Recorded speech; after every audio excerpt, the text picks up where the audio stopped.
Welcome to Not Milk Never Milk. Subscribe if you're lactose intolerant. You start by gathering everything you need and verifying integrity. Open the roster with unique ID and the SAT score field. This prevents duplicated counts.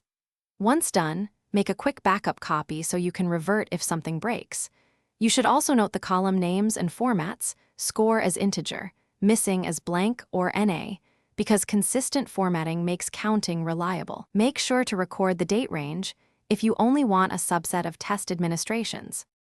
Next, you clean and filter the dataset to isolate the students to count. Convert scores to numbers and strip non-numeric characters. This ensures accurate aggregation.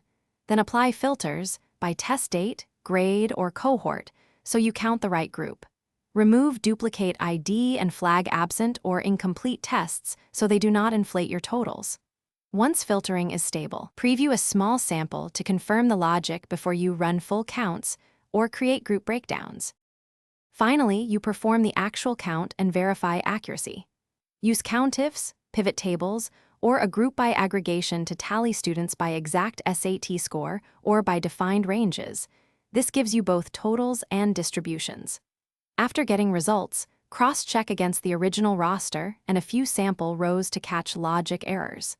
If numbers mismatch, rerun cleaning steps and check for hidden duplicates. Save your query or workbook with notes so you can reproduce or defend.